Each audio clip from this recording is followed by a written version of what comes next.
O encaixe do molde é a primeira etapa do trabalho de um cortador. Quando temos uma peça de roupa num tecido estampado, por exemplo, um listrado ou um xadrez, é preciso tomar cuidado e perguntar para o estilista se ele faz questão que as listras casem ou não. Aqui temos 2 exemplos.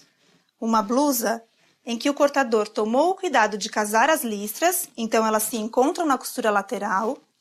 E temos um outro exemplo onde esse cuidado não foi tomado.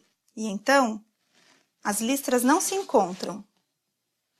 A linha lateral fica toda desencontrada.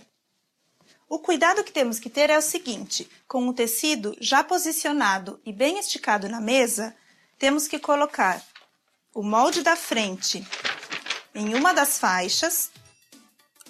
Aqui no nosso caso, estou escolhendo a faixa azul, e então a barra termina exatamente no final da faixa. Para a colocação do molde das costas, temos que repetir o mesmo processo. Colocamos na mesma faixa para que as listras casem. Se não precisar casar, poderíamos colocar o molde em outra, e daí elas não iam se encontrar. Para que fiquem perfeitas, colocamos na mesma faixa e só então podemos fazer o restante do processo. Medir o fio, marcar com o giz e então cortar. A próxima etapa é fazer o risco do molde. Esse risco servirá de guia para o corte. Existem algumas maneiras para se fazer o risco do corte. Uma delas é utilizar um papel fino, riscar o molde neste papel e colocá-lo em cima do tecido para que seja cortado. Uma outra forma é através de um programa de computador, onde o modelista faz o molde e o cortador encaixa e imprime, e este papel é colocado em cima do tecido.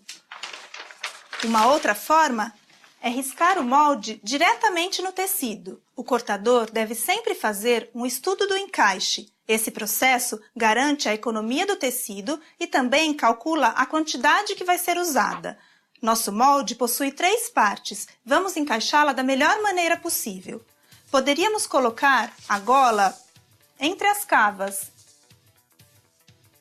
mantendo o fio. Mas o tecido que sobra fica sem a orelha.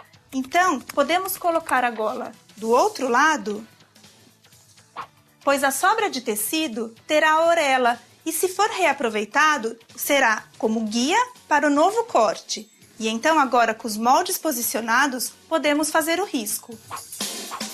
Com o risco pronto, já podemos seguir para a próxima etapa do trabalho do cortador.